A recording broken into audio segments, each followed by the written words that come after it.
Book లోకి వెళ్తున్నాం. Okay. Hello my dear friends and masters, welcome back to our channel oneness vegetarianism. నా పేరు స్వప్నేశ్వరి.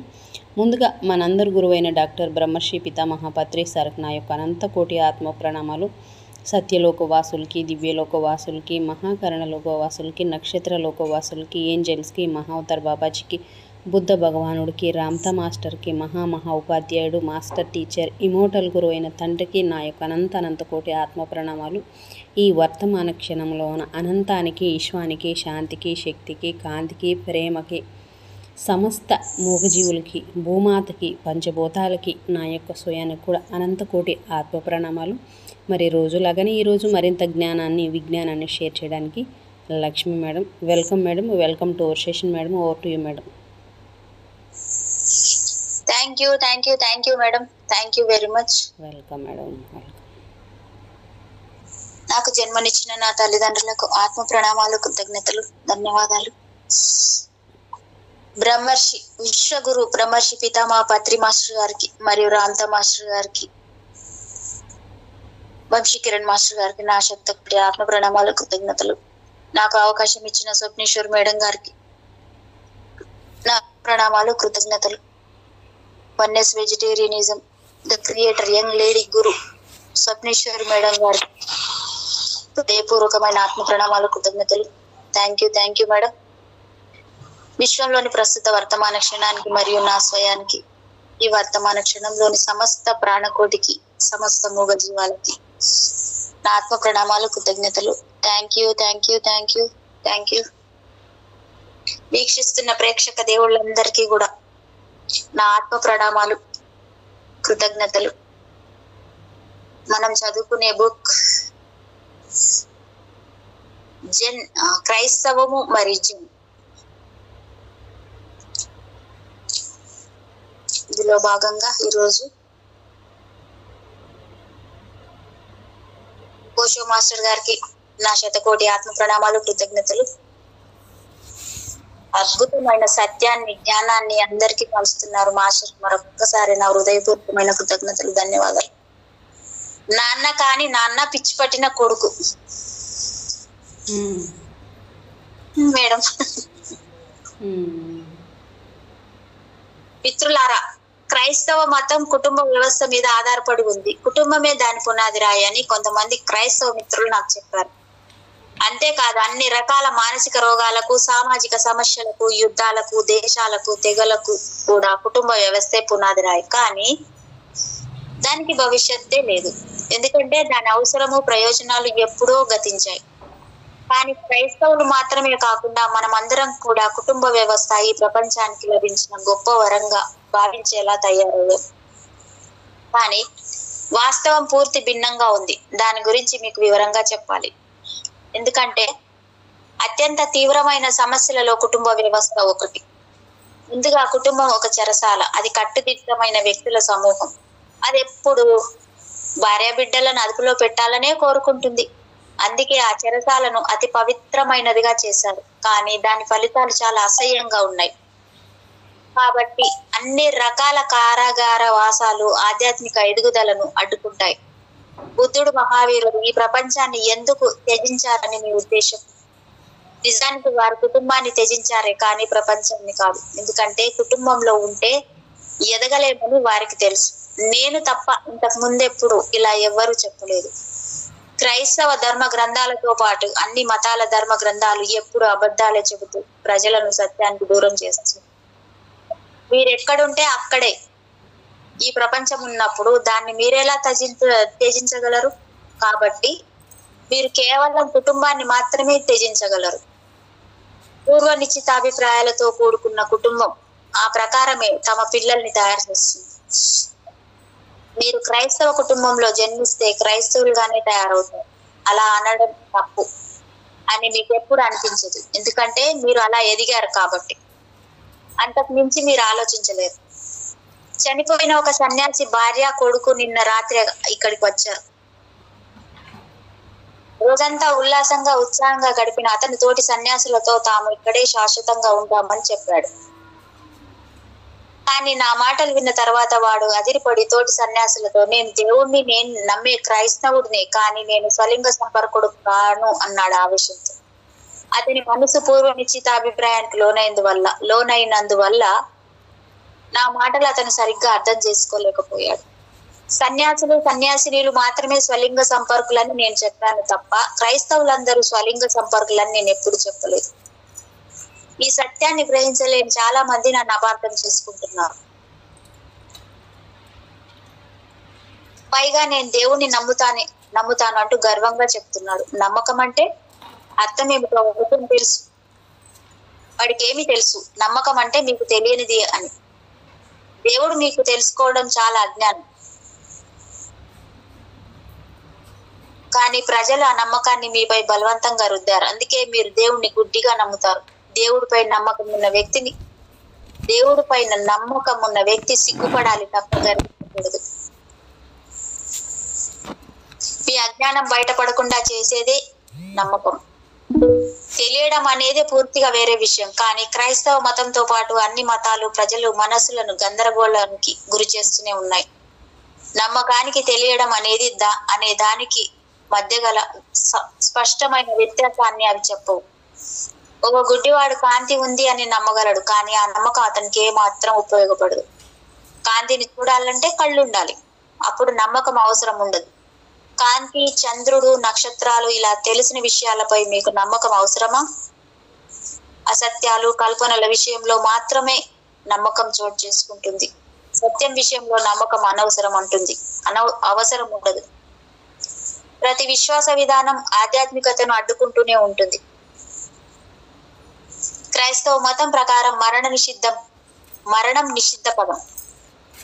దాని గురించి మీరు ఎప్పుడు మాట్లాడకూడదు. అలాగే జీవించడం కూడా నిషిద్ధమే. మీరు జీవితాన్ని అనుభవించకూడదు అంటే మీరు మరణం గురించి మాట్లాడకూడదు, హాయిగా జీవించకూడదు. అలా మిమ్మల్ని పూర్తిగా బతకనివ్వకుండా, పూర్తిగా చావనివ్వకుండా మధ్యస్థంగా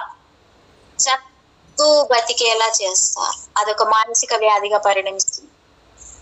దాంతో మీరు జీవించడంలో, మరణించడంలో, ప్రేమించడంలో ఇలా ఎందులోనూ సంపూర్ణంగా లీనం కాలేరు. పాక్షికంగా లీనమయ్యే మనిషి పాక్షికంగానే జీవిస్తాడు. మీరు ఎంత గాఢంగా అస్తిత్వంలో లీనమైతే అంత గాఢంగా మీ జీవితం ఉంటుంది. చిత్రలేఖనం, సంగీతం, కవిత్వం, నాట్యం, ప్రేమ, మరణం, ధ్యానం ఇలా మీరు జీవితంలో ఏం చేయాలనుకున్నా వాటిలో మీరు సంపూర్ణంగా లీనం కాకపోతే వాటి నుంచి లభించే పరమానందాన్ని మీరు ఎప్పటికీ తెలుసుకోలేరు. ప్రజలు చాలా నికృష్టంగా జీవిస్తున్నారు. నిజం చెప్పాలంటే కనీసం ఎలాగోలా బతకాలనుకున్నా జీవితంలో అది జరగట్లేదు. నిరీక్షణలోనే కాలం కరిగిపోతూ జీవితం నిరర్థకంగా ముగిసిపోతుంది. ఒక వేడుక లేని, వికాసం లేని జీవితం లాగే మరణం కూడా అసహ్యంగా ముగుస్తుంది. ఎందుకంటే జీవితానికి మరణమే ముగింపు కదా. మీరు సంపూర్ణంగా జీవిస్తే మరణం ముగింపు కాదని తెలుస్తుంది. శాశ్వతమైన జీవితంలో అదొక చిన్న ఘట్టం మాత్రమే. మీరు చాలా సార్లు మరణించారు, కానీ మీరెప్పుడు సంపూర్ణంగా జీవించలేదు. అందుకే మరణించేటప్పుడు మీరు అచేతనులవుతారు. భయమే మిమ్మల్ని అలా కోమా, అపస్మారక స్థితిలోకి నెట్టేస్తుంది. అందువల్ల మీ గత జీవితాల స్మృతులు మీకు గుర్తుండవు. అంతేకాదు, జీవితం శాశ్వతమని, మరణం తర్వాత కూడా జీవితం ఉంటుందని మీరు తెలుసుకోలేరు. జనన మరణాలు జీవితంలోని ఘట్టాలు మాత్రమే. మీరు అనేక వేల సార్లు జన్మించారు. మరణించారు కూడా. ఏ మతము మిమ్మల్ని సంపూర్ణంగా జీవించనివ్వలేదు. ముఖ్యంగా జీవనానికి వ్యతిరేకమైన క్రైస్తవ మతం మిమ్మల్ని హాయిగా, ఆనందంగా జీవించనివ్వదు. కుటుంబ వ్యవస్థే దాని మూలము, పునాది. అక్కడి నుంచే నువ్వు క్రైస్తవుడివి, నువ్వు ఇలా ఉండాలి, అలా ఉండకూడదు అంటే రకరకాల నియంత్రణలు మీ పసితనం నుంచే మీపై రుద్దడం ప్రారంభమవుతాయి. దేవుడు పవిత్ర పిశాచి. దేవుని ఏకైక కుమారుడైన జీసస్ స్వర్గం, నరకంలో అలాంటి అనేక మూఢనమ్మకాలను మీకు ఉగ్గుతాలతో బోధిస్తుంది. నిన్ను రక్షించేది జీసస్ ఒక్కడే. ఇతరులెవరూ నిన్ను కాపాడలేరు. ఇతర మతాలన్నీ ఎందుకు పనికిరాని పై నీతులే చెప్తాయి అంటూ మీకు ఎప్పుడు చెప్తూనే ఉంటుంది క్రైస్తవ మతం. హిందూ కుటుంబం కూడా నువ్వు హిందువని, అన్ని మతాలలో హిందూ మతమే గొప్ప మతం, ఇతర మతాలన్నీ అంతంత మాత్రమే అని మీకు అతి బాల్యం నుంచి బోధిస్తుంది. కాబట్టి కుటుంబ వ్యవస్థ అంతం కానంత వరకు ప్రపంచంలో ఈ దేశాలు, మతాలు, యుద్ధాలు కొనసాగుతూనే ఉంటాయని నాకు స్పష్టంగా తెలుసు. పిల్లలు అతి బలహీనులు. వారు శూన్యంగా, ఖాళీగా జన్మిస్తారు. వారిపై ఎలాంటి రాతలు ఉండవు. అందుకే వారి మనసులు చాలా నిర్మలంగా ఉంటాయి. వాటిపై మీరు ఏది రాయాలనుకుంటే అది రాయొచ్చు. ప్రతి కుటుంబం పిల్లలకు చిన్నతనం నుంచే విధేయత పుణ్యము, అవిధేయత పాపం అని బోధిస్తూ వారి వ్యక్తిత్వాన్ని పసితనం నుంచి నాశనం చేసి వారిని బానిసలుగా మార్చి ఘోరమైన నేరం చేసింది. పసితనంలో పిల్లలకు మీరు బోధించేవన్నీ వారి అచేతనత్వంలో నాటుకుపోతాయి. ప్రతి దేశం మన దేశం చాలా గొప్పది అని, ప్రతి మతం మన మతమే గొప్ప మతం అని, ధర్మ గ్రంథాలన్నీ దేవుడే రాశాడని పిల్లలకు బోధిస్తున్నాయి. అందుకే అదే నేరం చేస్తున్నారు. ప్రపంచంలో అతి పెద్ద గొప్ప మతమైన క్రైస్తవ మతం ప్రజలను తన కావలసినట్లుగా మలిచేందుకు మరీ చాకచక్యంగా అత్యాధునిక సాంకేతికతను వినియోగిస్తూ కపట నాటకం ఆడుతుంది. మనుషుల మనస్తత్వాలను పసిగట్టి వారిని తమకు కావలసినట్లు ఎలా మార్చాలి, వారిని ఎలా తమ దారిలోకి తెచ్చుకోవాలి అనేది తెలుసుకునేందుకు మత ప్రచారకులకు పంపిస్తుంది. ఒక హిందూను క్రైస్తవ మతంలోకి మార్చాలంటే ముందుగా అతనిలో నాటుకుపోయి ఉన్న హిందూ భావజాలాన్ని తొలగించాలి. అప్పుడే క్రైస్తవ మతమే ప్రపంచంలోని అత్యున్నతమైన మతం. దేవుని ఏకైక కుమారుడైన జీసస్ క్రీస్తు లాంటి మనిషి ఎలా ఉండడు, మళ్ళీ పుట్టాడు అనే క్రైస్తవ భావజాలాన్ని అతనిపై రుద్దగలరు. అన్ని యుద్ధాలు కుటుంబం పైనే ఆధారపడ్డాయి. దేశం కాపాడేందుకు మీ వంతు సాయంగా మీ కొడుకులలో ఒకడిని సైన్యానికి ఇవ్వాలనే ఆచారం గతంలో చాలా దేశాలలో ఉంది. అలాగే ప్రతి కుటుంబం తమ వంతు వాటాగా మొదటి కొడుకును మఠానికి ఇచ్చే ఆచారం టిబెట్ లో వేల సంవత్సరాలుగా ఉంది. అలా దేశాలు, మతాలు పిల్లలు వస్తువుల్లా, డబ్బుల్లా, దాన ధర్మాలకు వాడుకుంటున్నాయి. కుటుంబంపై ఆధారపడిన మతాలు, జాతులు, తెగలు, రాజకీయాలు, జాతీయతలు ఈ ప్రపంచాన్ని విభిన్న శిబిరాలుగా విభజించాయి. మానవాళి పడుతున్న అనేక అవస్థలకు కుటుంబ వ్యవస్థే మూల కారణం. విడాకులను చర్చి అంగీకరించదు. దానిని సమర్థించేందుకు ఆ దేవుడే భార్యాభర్తల్ని కలిపాడు. వారిని విడదీయకూడదు అని బైబిల్లో ఉందంటుంది క్రైస్తవ మతం. పెళ్లి చేసుకొని వారు సుఖంగా జీవించారనే ముగింపు వాక్యంతో పాత కథలన్నీ పెళ్లితో ముగిశాయి. పిల్లలపై తల్లిదండ్రుల ముద్ర బలంగా ఉంటుంది. కాబట్టి నిజానికి అసలు కథ పెళ్లితోనే మొదలవుతుంది. భార్య తన తల్లిలా ఉండాలనుకుంటాడు అబ్బాయి, భర్త తన తండ్రిలా ఉండాలనుకుంటుంది అమ్మాయి. కానీ అలా జరగకపోవడంతో నిరంతర ఘర్షణ, కావాల్సిన దానికోసం వెతుకులాట మొదలవుతుంది. మతం వ్యభిచారాన్ని అంగీకరించదు. కాబట్టి మీరు అలా కొట్టుకు చావాల్సిందే తప్ప కుటుంబం నుంచి బయటపడలేదు. ఎదిగే పిల్లలు మీ ఘర్షణ గమనిస్తూనే ఉంటారు. దాని ప్రభావం వారిపై బలంగా పడటం వల్ల వారు కూడా పెళ్ళైన తర్వాత మీలాగే ప్రవర్తిస్తారు. మేడం ఎగ్జాంపుల్ మీ ముందే ఉన్నది.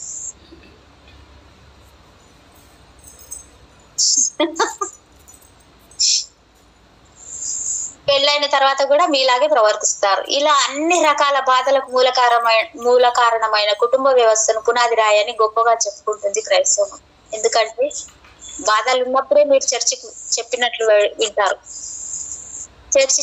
వింటారు. అలా క్రైస్తవ మతం మిమ్మల్ని మీ బాల్యం నుంచి బానిసలుగా, కపటులుగా మార్చేసి మీ మర్యాదను కొల్లగొట్టింది. అలాగే పిల్లలకు అన్ని రకాల అసత్యాలను, దేవుని ఏకైక కుమారుడైన జీసస్ క్రీస్తు స్వర్గ సుఖాలు, నరకాగ్ని జ్వాలల కట్టుకథలను బాల్యం నుంచి నూరు పోసి వారిని సత్యాన్వేషణకు దూరం చేసింది క్రైస్తవ మతం.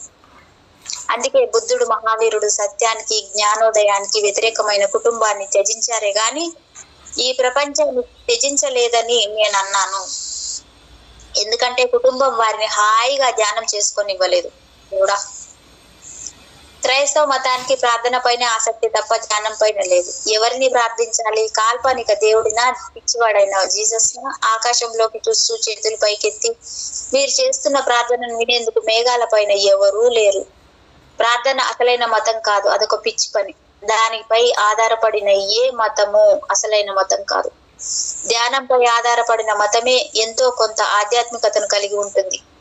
ఎందుకంటే ధ్యానం మిమ్మల్ని మీ అంతర్గత కేంద్రంలో ఉన్న చైతన్యం దగ్గరకు చేరుస్తుంది.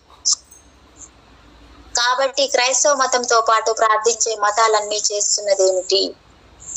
కుటుంబం మీపై బలవంతంగా నియమాలు రుద్ది మీ వ్యక్తిత్వాన్ని అణిచేసి మిమ్మల్ని కపటులుగా, పిచ్చివాడుగా మార్చేసి అందువల్లే మీరు మీతో ఘర్షణ పడక తప్పదు.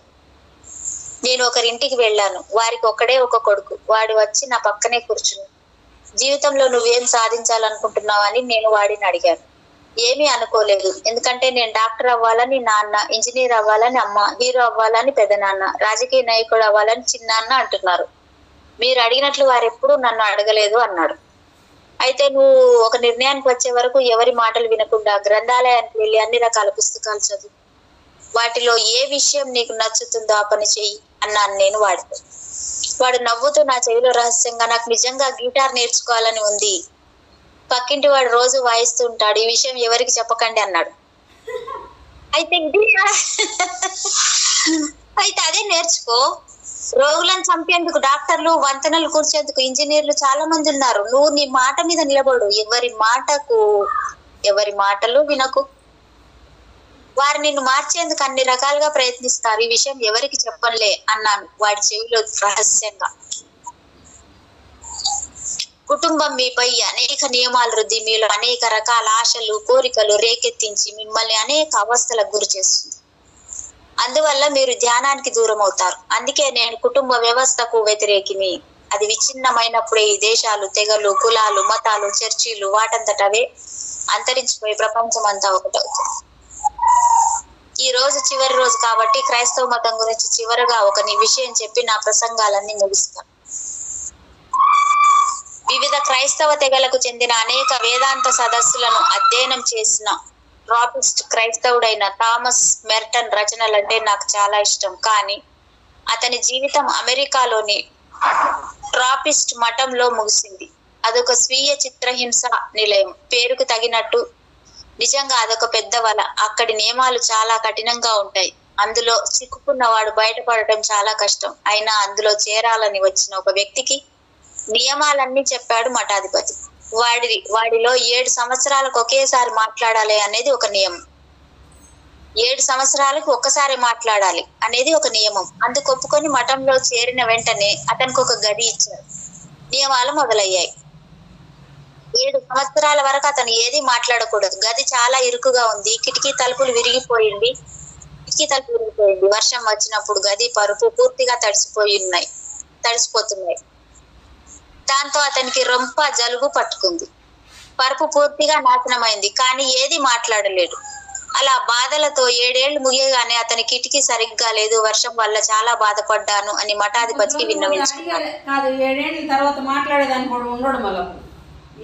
వాడు ఉన్నాడా పోయిండా లేడా అసలు నాకే అర్థమైతలేదు. సరే కిటికీ బాగా చేయిస్తాము, మళ్ళీ 7 ఏళ్ల వరకు మాట్లాడకు వెళ్ళు అన్నాడు మఠాధిపతి. దేవుడా! గదిలోకి వెళ్ళగానే అతనికి పరుపు విషయం చెప్పలేదని జ్ఞాపకం వచ్చింది. కానీ ఏమీ చెయ్యలేడు. ఏది మాట్లాడాలన్నా 7 ఏళ్ల తర్వాతే. అలా నాశనమైన ఆ పరుపుతో, బొద్దింకలతో, ఎలుకలతో 7 ఏళ్లు ఘోరంగా గడిచాయి. వెంటనే అతను మఠాధిపతిని కలిసి, పరుపు నాశనమైంది, ఈ విషయం అప్పుడు చెప్పడం మర్చిపోయాను, ఎలుకలు, బొద్దింకలతో నానా అవస్థలు పడ్డాను, అవి లేకుండా చేసి కొత్త పరుపు ఇప్పించండి అన్నాడు. సరే అవన్నీ చేస్తాను, మళ్ళీ 7 ఏళ్ల వరకు రాకు వెళ్ళు అన్నాడు మఠాధిపతి.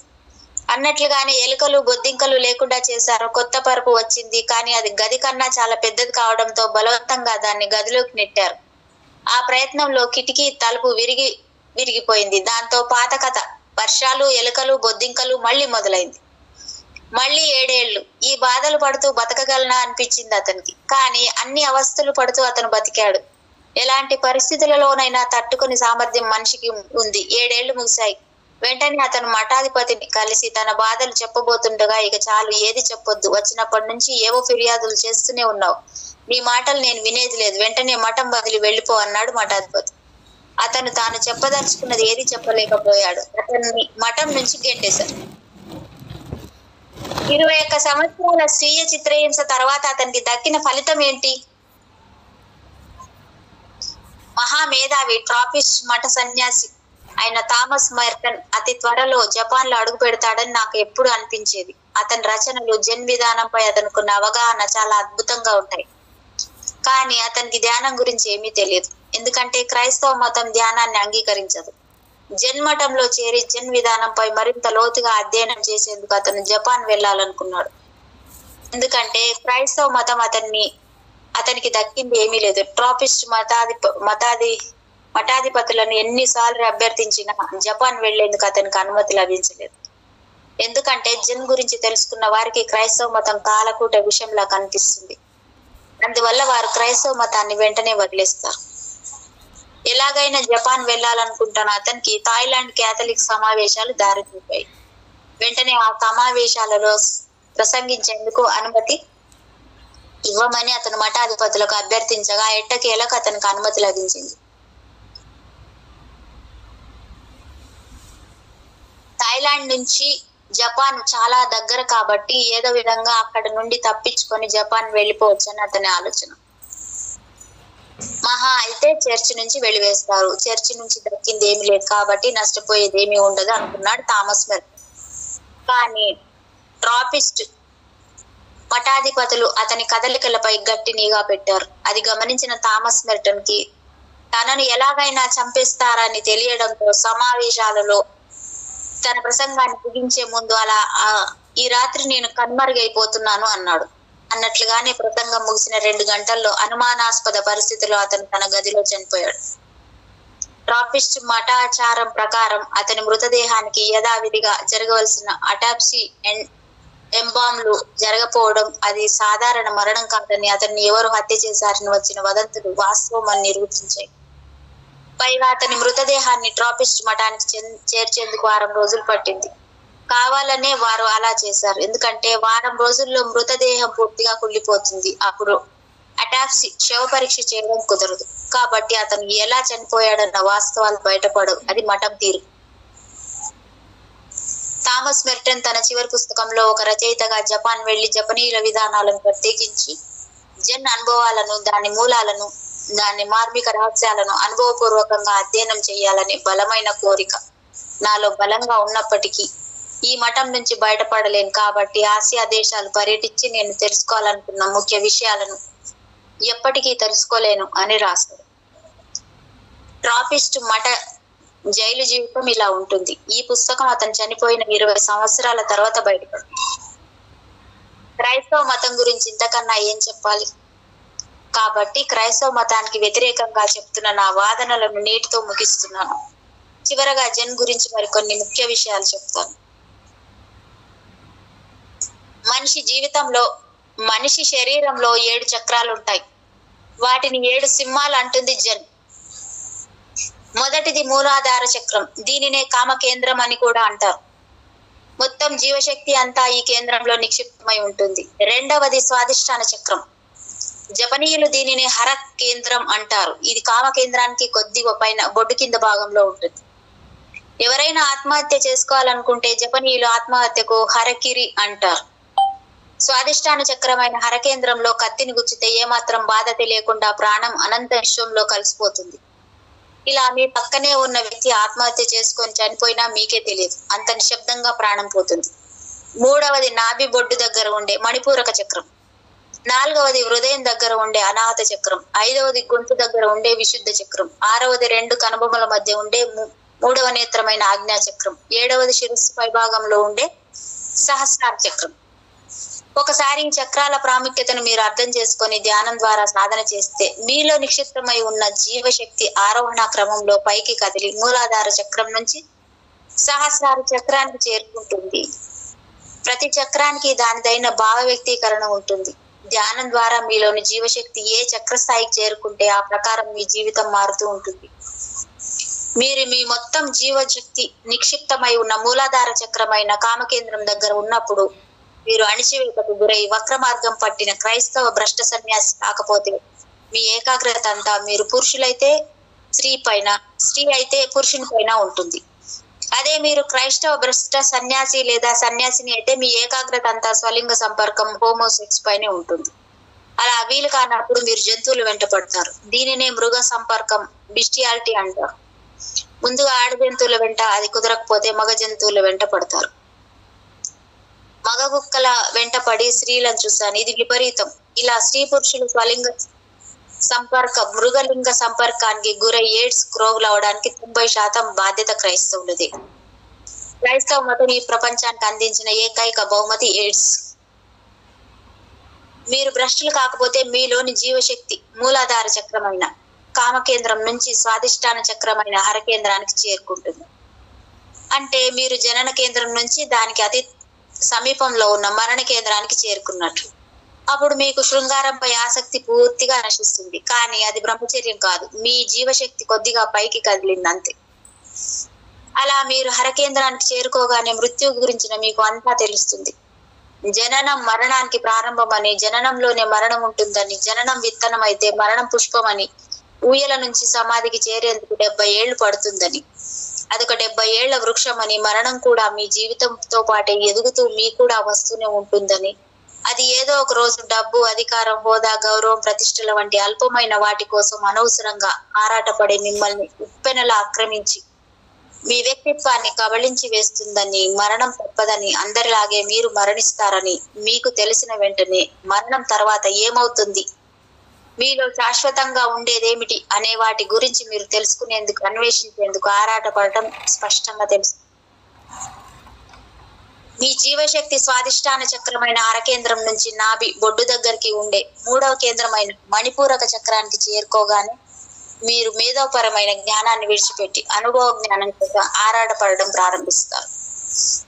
ధ్యానులను నాభి ద్రష్టులు అంటారు. అది నిజమే. మీరు బయట నుంచి బొడ్డును చూసినంత మాత్రాన ప్రయోజనం ఉండదు. కళ్ళు మూసుకొని మీరు మీ నాభి కేంద్రానికి వెళ్ళాలి. గర్భంలో మీరు మీ తల్లితో అనుసంధానమై ఉన్న కేంద్రమే అది.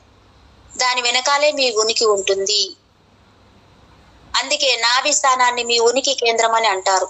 ఈ కేంద్రం ద్వారా మీ తల్లి నుంచి మీకు సరైన పోషణ లభించకపోతే ఆమె గర్భంలో మీరు 9 నెలలు జీవించలేరు. ఒకసారి ధ్యానం ద్వారా మీ జీవశక్తి మణిపూరక చక్రంపై నాభి కేంద్రానికి చేరుకోగానే మీ ధ్యాన నిరంతర ధ్యానంపై నిమగ్నం అవుతుంది. మీ ధ్యాస అంతా నిరంతర ధ్యానంపై నిమగ్నం అవుతుంది. అప్పుడు మీరు ధర్మ గ్రంథాల ద్వారా కాకుండా స్వయంగా సత్యాన్ని తెలుసుకోవాలని, మరణం తర్వాత జీవితం ఉందా లేదా అనేది తెలుసుకోవాలని ఆరాటపడు. ఇక్కడే ధ్యానంతో పాటు మీలో కరుణతో కూడిన ప్రేమ ప్రవాహం వెల్లువెత్తి హృదయం దగ్గర ఉండే 4వ కేంద్రమైన అనాహత చక్రానికి పరుగులు పెడుతుంది. అప్పుడు మీరు మీలో పొంగి పొరలే మీ ప్రేమను అందరికీ పంచాలనుకుంటారు. హృదయ కేంద్రమైన అనాహత చక్రానికి మీ జీవశక్తి చేరుకోగానే ఆ కోరిక నెరవేరుతుంది. మీ జీవితమే ప్రేమ ప్రపంచం అవుతుంది. మొత్తం 7 కేంద్రాల మధ్యలో ఉండే కేంద్రమే హృదయ కేంద్రం. దీనికి కింద 3 కేంద్రాలు, పైన 3 కేంద్రాలు ఉంటాయి. ఇక్కడికి చేరుకున్న వ్యక్తి హృదయం చాలా సమతుల్యంగా ఉంటుంది. అతని కళ్ళు ప్రేమ కురిపిస్తూ ఉంటాయి. అతని స్పర్శలో ప్రేమ ప్రవహిస్తుంటుంది. అతను ఏమి చెయ్యకపోయినా అతని సమక్షంలో ప్రేమ తరంగాలు అన్ని వైపులకు ప్రసరిస్తూ ఉంటాయి. అతని చుట్టూ ప్రేమ శక్తి ప్రవహిస్తూ ఉంటుంది. మనోహరమైన అతని సౌందర్యం ఈ ప్రపంచానికి కాదనిపిస్తుంది. ఎవరు గ్రహిస్తారో వారి హృదయాలలో తొలిసారిగా సమరస సమన్వయ నూతన సంగీతం మార్మోగుతుంది. 5వ కేంద్రమైన విశుద్ధ చక్రం కంఠం దగ్గర ఉంటుంది. ఇది భావ వ్యక్తీకరణ కేంద్రం. హృదయం కేంద్రం నుంచి మీరు మీ ప్రేమను అందరికీ పంచినట్లుగానే ఈ కేంద్రం నుంచి మీరు మీ అనుభవాన్ని మాటల రూపంలో అందరికీ పంచుతారు. 6వ కేంద్రమైన ఆజ్ఞా చక్రం 2 కనుబొమల మధ్య భాగంలో ఉంటుంది. దీనినే భారతదేశంలో 3వ కన్ను అని, జ్ఞాన నేత్రం అని, దివ్య దృష్టి అని అంటారు. ఇక్కడికి మీరు చేరుకోగానే సాధారణ ప్రపంచం కూడా మనోహరమైన అద్భుత ప్రపంచంగా మీకు గోచరిస్తుంది. గులాబీలే కాదు, అడవి పువ్వులు కూడా మీకు ఎంతో అందంగా కనిపిస్తాయి. అంతేకాదు మీ జీవితంలో మీకు ప్రతిదీ చాలా స్పష్టంగా తెలుస్తుంది. ఇక 7వది శిరస్సు పై భాగం మధ్యలో తామర పువ్వు విచ్చుకున్నట్లుగా ఉండే సహస్రార చక్రం. మీకు జ్ఞానోదయం కలిగేది, పరిపూర్ణమైన ఎరుకతో బుద్ధత్వాన్ని పొంది మీరు సమాధి స్థితికి చేరేది ఇక్కడ. మీరు ఆత్మహత్య చేసుకుంటే స్వాదిష్టాన చక్రమైన హరకేంద్రం నుంచి మీ ప్రాణం మరొక గర్భంలోకి ప్రవేశిస్తుంది. అదే ప్రాణం శిరస్సు పైభాగం మధ్యలో తామర పువ్వు విచ్చుకున్నట్లుగా ఉండే సహస్రార చక్రం నుండి బయటపడితే అది మళ్ళీ జన్మ తీసుకోకుండా అనంత విశ్వంలో విలీనమవుతుంది. కాబట్టి మీరు మీ కేంద్రాలలో ఉండే చక్రాల స్వభావాన్ని తెలుసుకుంటే జీవిత రహస్యం మీకు అర్థమైనట్లే. చక్ర అంటే చెలించేది అని అర్థం. ఇది సంస్కృత పదం. దీనిని కేంద్రం అని కూడా అనువదించడం సరికాదు. ఎందుకంటే కేంద్రం చలన రహితం, శక్తి ఎప్పుడు ఒకే చోట స్థిరంగా ఉండలేదు, అది ఎప్పుడు చెలిస్తూనే ఉంటుంది. కాబట్టి ఏ చక్రాన్ని మనం కేంద్రం అని అంటున్నామో దానిని శక్తి చక్రం అంటే బాగుంటుంది మేడం. చెప్పండి దాంతో ఇప్పుడు కంటిన్యూ చేయండి. ఇప్పుడు చేయనా? ఇప్పుడు చేయండి. చక్ర అంటే చలించేదని అర్థం అంట. అయితే ఇప్పుడు శక్తి క్షేత్రాలు కదా మేడం. అంటే నేను ప్రతి వ్యక్తి యొక్క శక్తి క్షేత్రాలను స్పష్టంగా చూస్తున్నాను అంటాం కదా మనం అఫర్మేషన్స్ లో. ఇప్పుడు ఈ ఓషో మాస్టర్ అదే చెప్తున్నారు. చక్రం శక్తి చక్రం అంట మన ఈ చక్రాలన్నిటిని కూడా. అంటే కేంద్రం అనొద్దంట. కేంద్రం అంటే ఎప్పుడు కదులుతుంటదంట. శక్తి చక్రం అంటే శక్తి కూడా కదులుతది. కేంద్రం అనొద్దంటే చక్రం అనాలంట. శక్తి ఎప్పుడు ఒకే చోట స్థిరంగా ఉండలేదు, అది ఎప్పుడు చలిస్తూనే ఉంటుంది. కాబట్టి ఏ చక్రాన్ని మనం కేంద్రం అంటున్నామో దానిని శక్తి చక్రం అంటే బాగుంటుంది. ఈ తేడా తెలియని క్రైస్తవ ధర్మ ప్రచారకులు పురాతన ధర్మ గ్రంథాలలోని చక్ర అనే పదాన్ని ఆంగ్లంలో సెంటర్ కేంద్రం అని తప్పుగా అనువదించారంట. అంటే మనం తెలుగులో శక్తి అంటాం కదా మేడం, శక్తి చక్రం, శక్తి క్షేత్రం అది కూడా కరెక్టే. అదే చెప్పేది. ఓ 7 చక్రాలు భలే చెప్పారు మేడం నిజంగా. అసలు అదే చెప్తున్నాను కదా, శక్తి, చైతన్యం, కాంతి, శాంతి, ప్రేమ ఇవే వస్తాయి, ఇంకా వేరే ఏం రావు. ఎందుకు వస్తున్నాయి ఇవన్నీ అవే. ఇప్పుడు కొన్ని పదాలన్నీ కూడా ఎక్కడెక్కడ అన్ని మళ్ళీ ఇందులో చాలా వెతికాను నేను, చాలా దొరికినాయి ఇందులో కూడా. అవును. ఈ తేడా తెలియని క్రైస్తవ ధర్మ ప్రచారకులు పురాతన ధర్మ గ్రంథాలలోని చక్ర అనే పదాన్ని ఆంగ్లంలో సెంటర్ కేంద్రం అని తప్పుగా అనువదించారు. శతాబ్దాల తరబడి అది అలా ప్రాచుర్యంలో ఉంది కాబట్టి మీకు అర్థమయ్యేందుకు నేను కూడా ఈ పదాన్నే వాడుతున్నాను. ఒకసారి మీరు 7వ కేంద్రానికి చేరుకోగానే దాని కింద ఉన్న 6 చక్రాలు అదృశ్యమై వాటి శక్తి సహస్రార చక్రంలోకి చేరుకుంటుంది. అప్పుడు మీలో ఒకే ఒక్క శక్తి క్షేత్రం ఉంటుంది. అది మీ శిరస్సు చుట్టూ ప్రకాశిస్తూ ఉంటుంది. అలా శిరస్సు చుట్టూ ప్రకాశించే కాంతి వలయం ఉన్న కృష్ణుడు, బుద్ధుడు, జీసస్ చిత్రాలను మీరు చూసే ఉంటారు. అంటే వారి జ్ఞానోదయం పొందిన వారు అని అర్థం. ఈ స్థితికి చేరుకున్న వారి ముఖం దివ్య తేజస్సుతో వెలిగిపోతూ ఉంటుంది. ఆ తేజస్సు వారి శిరస్సు నుంచి అన్ని వైపులకు ప్రసరిస్తూ ఉంటుంది. మనోరహితమైన వ్యక్తి మాత్రమే 7వ కేంద్రమైన సహస్రార చక్రానికి చేరుకోగలడు. దాని కింద ఉన్న ఏ కేంద్రాన్నైనా తనకు కావలసినప్పుడు వాడుకోగలడు. నేను మీతో మాట్లాడుతున్నప్పుడు నా మనసును పని చేయిస్తాను. నా గదిలోకి వెళ్ళగానే అది పని చేయకుండా ఆపేస్తాను. అంటే అత్యున్నతమైన కేంద్రమైన సహస్రార చక్రానికి చేరుకున్న వ్యక్తికి తనలో ఉన్న ఏ కేంద్రానికైనా చేరుకునే శక్తి ఉంటుంది. కావాలనుకుంటే సహస్రార చక్రానికి చేరుకున్న శక్తిని మూలాధార చక్రమైన కామకేంద్రానికి అతను తీసుకురాగలడు. కానీ మొత్తం శక్తిని అంత కిందికి తీసుకొచ్చి వినియోగించడం అతనికి కాస్త కష్టమైన పని. ఎందుకంటే దూరం చాలా ఎక్కువ. అయినా ఆ పని అతను చేయగలడు. ఏ కేంద్రాన్నైనా తనకు కావలసినప్పుడు వాడుకోగలడు. సహస్రార చక్రానికి చేరుకున్న వ్యక్తిని దాని కింద ఉన్న ఏ కేంద్రము కిందికి లాగలేదు. అన్ని కేంద్రాలు అతని వశంలో ఉంటాయి. 7వ కేంద్రమైన సహస్రార చక్రం వద్ద మీరుగా ఉండకుండా అదృశ్యమవుతారు. దాని కింద కేంద్రాలలో మీరుగా ఉండి ఆ పని చేస్తారు. ప్రతిరోజు నేను మీతో మాట్లాడుతున్నప్పుడు సహస్రార చక్రంలో ఉండే నా మొత్తం శక్తిని కంఠం దగ్గర ఉండే విశుద్ధ చక్రానికి తీసుకొస్తాను.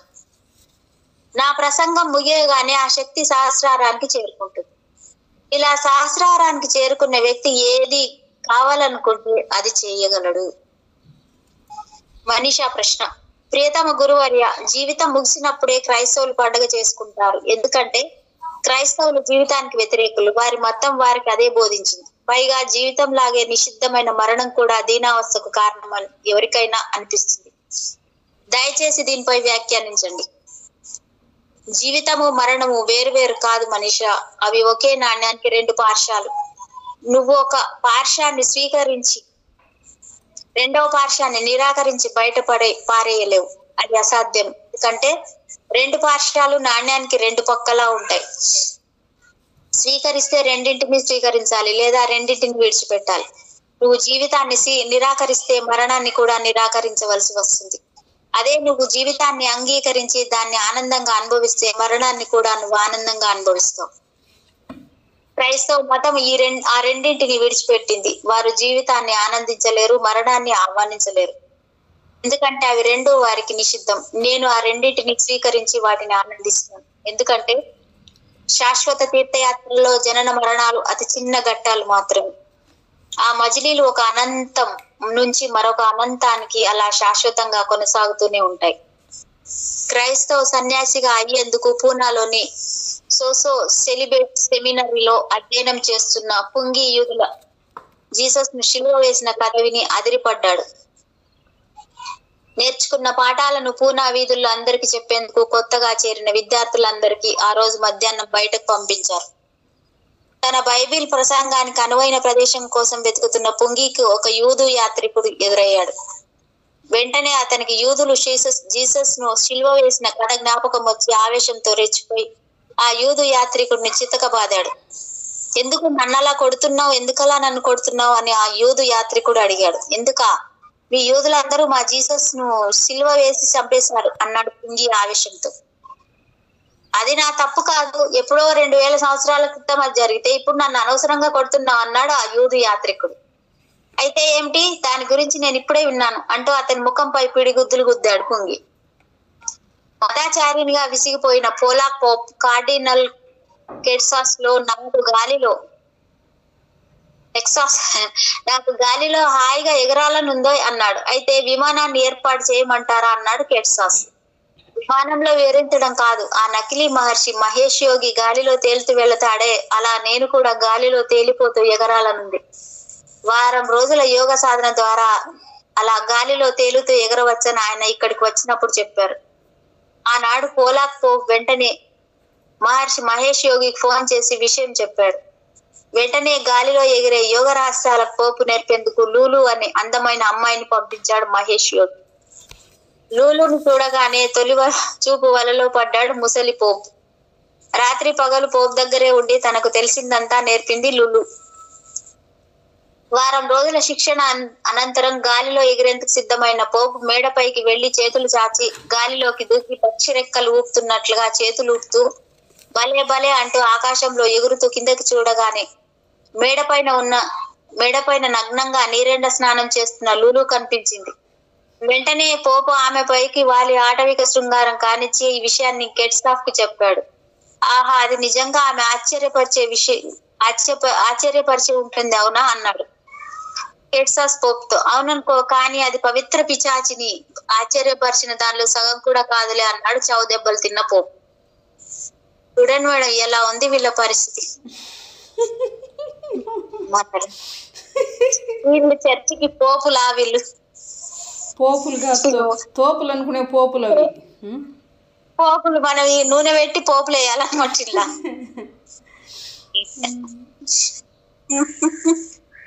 మరికొన్ని ఆధారాలు. ఈ ప్రసంగాలు విన్న తర్వాత అతి పెద్ద సంస్థాగతమైన అతి ప్రాచీన పూజనీయ కేథలిక్ చర్చ్ వ్యవస్థ మరి అంత చెడ్డదా? దాని గురించి ఓషో మరి అతియోక్తిగా చెప్తున్నాడా అని ఎవరైనా ఎవరికైనా అనిపించవచ్చు. అలాంటిది ఏమైనా తాను సృష్టించిన దేవుడు చెప్పినట్లు చేస్తున్నట్లుగా నటించే క్రైస్తవ మతాన్ని ప్రజలందరూ సుదీర్ఘ కాలంగా గౌరవిస్తుండడం వల్ల అది ప్రపంచంలోనే అతి పెద్ద మతంగా తయారై మానవాళికి వ్యతిరేకంగా ముగింపే లేని అనేక దారుణాలను చేయగలుగుతుంది. క్రైస్తవ చర్చి అభివృద్ధి దాని పుట్టుపూర్వోత్తరాలపై అనేక సంవత్సరాలు చేసిన తీవ్ర పరిశోధనల ఫలితంగా ఇటీవల 2 గ్రంథాలు వెలువడ్డాయి. జర్మనీ తత్వవేత్త కార్ల్ హెన్స్ డెప్నర్ రచించిన the criminal history of Christianity వాటిలో మొదటిది. అందులో ముఖ్యంగా చర్చి నమ్మకాలు, దాని వితండవాదాలకు సంబంధించి అన్ని ముఖ్య విషయాలతో పాటు జీసస్ చేసిన బోధనలు, ఉపదేశాలు కూడా ఎక్కడి నుంచో, ముఖ్యంగా జుడాయిజం, హెలినిజం, పాగనిజం, అతి పురాతన ప్రాచ్య తత్వశాస్త్రాల నుంచి అరువు తెచ్చినవి అని, అలా తమకు కావలసిన భావజాలాన్ని విధి విధానాలను క్రైస్తవ మతంలోకి చొప్పించిన తర్వాత వారిని క్రైస్తవేతరులుగా పిచాచిని కొలిచే వారుగా పరిగణించి హింసించారని వాస్తవానికి క్రైస్తవ మత ప్రారంభం నుంచి మంత్రగత్తెలున్నారా మంత్రగత్తెలు అనుకున్న వారిని సజీవ దహనం చేయడం, సత్యాన్వేషణలను అంతమొందించడం, ధర్మ యుద్ధాల పేరుతో పాగన్లను, క్రైస్తవేతరులను, యూదులను అత్యాచారాలతో హింసించడం వంటి ఊహకందని క్రూర కర్మలకు చర్చి నిలయంగా మారిందని, అలాగే ధార్మిక రాజకీయ అధికార ప్రభావం కోసం క్రైస్తవ మతం ప్రజలను అజ్ఞానులుగా చేసి చర్చి వితండవాదాన్ని ఎదిరించిన వారిని మత విరోధులుగా పరిగణించి చిత్రహింసలు గురిపెడుతుందని, తండ్రి కొడుకును ప్రేమతో దండించినట్లు ప్రమాద నివారణకు ఎలాంటి హింసలు చర్చి విధి విధానాలలో అత్యవసరమైనవిగా పరిగణించడం జరిగిందనే విషయాలను కూడా ఆ పుస్తకంలో చెప్పడం జరిగింది. క్రైస్తవ మతాన్ని విశ్వసించని వారిపై సిద్ధాంతరహిత శాసనాలను విధించి వారిని వధించడం పవిత్ర ఆదివారాలలో మాత్రమే చేయాలని 375లో క్రీస్తు శకం 375లో మరణించిన 1వ వాలెంటీనియన్ కేథలిక్ చక్రవర్తి ఆజ్ఞాపించాడు. కేథలిక్ ఆదివారం పవిత్రం, ఆదివారం ఒకటే పవిత్రం, మిగిలిన వారాలన్నీ అపవిత్రమా? ఆదివారము సూర్యుని వారం అని చెప్పి అప్పుడు ముందు వేరే వారం ఉండనంట మేడం, తర్వాత ఇది ఆదివారాన్ని చేసిరట. శనివారం ఉండేనంట ముందు. రోమన్ చక్రవర్తులు అధికారాన్ని పూర్తిగా చేజిక్కించుకున్న తర్వాత చర్చి అధికారులు సలహాదారులుగా తయారై ఆ అధికారంలో భాగస్వాములయ్యారు. క్రీస్తు శకం 337లో మరణించిన కాన్స్టంటైన్ చక్రవర్తి తన ఆశయాలకు అడ్డొస్తున్నారనుకున్న కుటుంబ సభ్యులందరినీ చంపేశాడు బాబోయ్. దాదాపు 10 సంవత్సరాల నిరంతర యుద్ధానంతరం అతను యూరోప్ లో అత్యంత శక్తివంతమైన పాలకునిగా అవతరించాడు. చక్రవర్తి ప్రలోభాలకు లోబడిన దురాశాపరులైన చర్చి పితామహులందరూ అతనికి బాగా ప్రాచుర్యం కల్పించి అతనిని సార్వభౌముని చేయడంతో ఆయుధాలను ఆశీర్వదించే మతాచార్య వర్గ సహకారాలు తనకు కావాలన్నాడు కాన్స్టంటైన్ చక్రవర్తి. అప్పటి నుంచి ఆచారం నేటికి కొనసాగుతుంది. 2వ ప్రపంచ యుద్ధంలో జర్మన్ క్రైస్తవ మత గురువుతో పాటు రోమన్ క్యాథలిక్ మతాధికారులందరూ హిట్లర్ నియంతృత్వాన్ని దేవుని ఆజ్ఞగా స్వీకరించి అతనిని దేవుని సిద్ధాంతకర్తగా స్తుతించారు. నెపోలియన్, హిట్లర్, ముసోలిని, స్టాలిన్లకు సొంతమైన రోమన్ క్యాథలిక్ మతాచార్య సైనికులున్నారు. వారి ఆశీర్వాదాలతో మరణించేందుకు సిద్ధపడే యువకులను ప్రతి దేశము మిత్రమండలికి పంపిస్తుంది. వియత్నాం యుద్ధాన్ని అమెరికన్ క్రైస్తవ మత గురువులు ధర్మయుద్ధం అని ప్రకటించారని, 2వ వాటికన్ మండలి కాలంలో క్రైస్తవ మతాధికారులు క్యాథలిక్ పాఠశాలల రక్షణ కోసం వియత్నాంపై బాంబులు వేయాలన్నారని కూడా డెఫ్నర్ పరిశోధనలో తేలింది. ఇంకా చర్చి ఇతర కార్యకలాపాలపై కూడా డెఫ్నర్ పరిశోధన సాగింది. $1 బిలియన్ విలువైన నకిలీ పెట్టుబడి ధృవపత్రాలను పంపించమని న్యూయార్క్ మాఫియా ముఠాను వాటికన్ ఆదేశించిందని 1973లో అమెరికా ప్రభుత్వానికి FBI సమర్పించిన లేఖలో బయటపడింది. 1958లో మరణించిన 12వ పోప్ పయస్ దగ్గర $45 మిలియన్ విలువైన బంగారం ఉండేదని, హిట్లర్ నుంచి యూదులను రక్షించేందుకు తాను అంత డబ్బు ఖర్చు చేసినట్లు తెలిపాడనే విషయం కూడా బయటపడింది. ఇలా ఆయుధాల వ్యాపారం, పెద్ద ఎత్తున ఆర్థిక మోసాలు, వాటికన్ ఆధీనంలో కుటుంబ నియంత్రణ మాత్రలు తయారు చేసే వ్యాపార సంస్థల వాటాలు ఉండటం వంటి క్రైస్తవ చర్చి మోసాలు, కపట నాటకాలు ఇంకా కొనసాగుతూనే ఉన్నాయి. క్రైస్తవ చర్చి పాత్రపై నేను అంకిత భావంతో చేసిన అనేక సంవత్సరాల పరిశోధనలో అతి ప్రాచీన కాలం నుంచి మధ్య యుగాల నుంచి నేటి వరకు నిరంతరాయంగా ఇంత క్రూర నేరాలకు పాల్పడ్డ వ్యవస్థీకృత మతాన్ని నేను ఎక్కడా చూడలేదు అని ఇటీవల జరిగిన భేటీలో డెఫ్నర్ అన్నాడు. The criminal mystery of Christianity పుస్తక ప్రాముఖ్యంపై ఓషో ఇటీవల చేసిన ప్రసంగంలో క్రైస్తవ మతం చేసిన ఘోర నేరాలపై రచయిత డెఫ్నర్ చేసిన పరిశోధన కృషి అభినందనీయమని, మతాలకు నేరాలతో ఉండే అనుబంధాన్ని తెలిపే విలువైన పుస్తకం బహుశా ఇదొక్కటే అని, ఈ పుస్తకం ఒక క్రైస్తవ మతానికి మాత్రమే కాకుండా అన్ని వ్యవస్థీకృత మతాలకు వ్యతిరేకమని అన్నారు. ఇక 2వ పుస్తకం పీటర్ డి రోజా రచించిన vicars of Christ the dark side of the papacy. లౌకిక ప్రపంచంలో చర్చి చేసే ఘోర నేరాలపై డెఫ్నర్ దృష్టి పెడితే, చర్చి అంతర్గత విషయాలైన అధికారపు కుమ్ములాటలు, రాజకీయ పన్నాగాలు, చర్చి పితామహత్యాన్ని పొందేందుకు మతాచార్య వర్గం పడరాని త్వాట్లపై దృష్టి పెట్టి వాటికన్ నేర సామ్రాజ్య నిలయమని డి రోజా నిరూపించాడు. ఈ పుస్తకం భయంకర నవలగా సాగుతుంది. ఆధ్యాత్మిక నాయకుల ఆధ్వర్యంలో ఉండవలసిన చర్చి దుర్మార్గాలు, నైవంచకులైన రకరకాల పోపుల నిలయంగా మారి చరిత్ర సృష్టించిందని, ఇలాంటి పోపులను మహనీయులని మానవాళి గుడ్డిగా నమ్మడం చూస్తుంటే మతిపోతుందని, పోపులలో చాలా మంది వివాహితులే అని, కొంతమంది పోపుల అధికారం కోసం తమ భార్యలను పిల్లలను పణంగా పెట్టేవారని, చాలా మంది బిషప్పులు పోపులు పూజారులకు పుట్టిన అక్రమ సంతానమే అని, కొందరు గతంలో బానిసలని, మరికొందరు భార్య చనిపోయిన వారని, చాలా మంది హంతకులని, కొందరు అవిశ్వాసులని, కొందరు నాస్తికులు, మరికొందరు ఆస్తికులు, కొందరు పీడాకారులని, చాలా మంది లంచమిచ్చి పోపులై అక్రమార్జన చేశారని, కొందరు అక్రమ సంతాన కారకులని, కొందరు సైతాన్ను కొల్చేవారని, కొందరు వ్యభిచారులని, కొందరు అవినీతి పరులని, మరికొందరు వృద్ధులని, మరికొందరు యువకులని, కొందరు విష ప్రయోగానికి గురి కాగా మరికొందరు గొంతు పిసికి చంపబడ్డారని డి రోజా అనే పుస్తకంలో వివరించాడు. మతాలన్నీ ఇలా కొనసాగితే అవి మొత్తం మానవాళిని పిచ్చెక్కిస్తాయని, ఇప్పటికే చర్చి తన వారికి పిచ్చెక్కించి మిగిలిన మానవాళికి పిచ్చెక్కించేందుకు తీవ్రంగా ప్రయత్నిస్తుందని ఓషో అన్నారు. 9-10వ శతాబ్దాలలో చాలా మంది పోపులు 20 ఏళ్ల వయసు వారే కాక అప్పుడే యవ్వనంలోకి అడుగుపెట్టిన వారు కూడా ఉన్నారు. వారి పదవి కాలం మామూలుగా 2-3 నెలలు మాత్రమే ఉండేది. 6 పోపులు పదవీచ్యుతులు కాగా చాలా మంది పోపులు చంపబడ్డారు. ఏ పోపైనా కనిపించకుండా పోతే అతను ఏ విష ప్రయోగానికో, దారుణ హత్యకో, ఏ రోమన్ వ్యభిచార గృహానికో బలి అయినట్లే అనుకోవచ్చు. అనేక శతాబ్దాల పాటు కలగాపులగంగా సాగిన చర్చి పరిస్థితి 11వ శతాబ్దానికి లంచాలకు, అవినీతి పరాకాష్ఠకు మారింది. పోపు ఆధిపత్యాన్ని వేలం వేయగా రోమన్ క్యూరియా దానిని దక్కించుకొని తన కార్యాలయాలను స్థాపించుకున్నాడు. ప్రతి మఠంలో కొనసాగే ఆనంద హేళను, మినాయింపులతో కూడిన ధరల పట్టిక ఉండేది. తన పెట్టుబడిని త్వరగా రాబట్టుకునేందుకు పటిష్టమైన చట్టాలతో అవి నిరంతరం కొనసాగేలా చేశాడు క్యూరియా. 11వ శతాబ్దం వరకు దాదాపు అందరూ మర్చిపోయిన గుమాస్తాల బ్రహ్మచర్య చట్టాన్ని 7వ గ్రెగరీ పోప్ తిరిగి అమలు చేసి చర్చి ఆస్తులు ఎవరికి దక్కకుండా చేశాడు.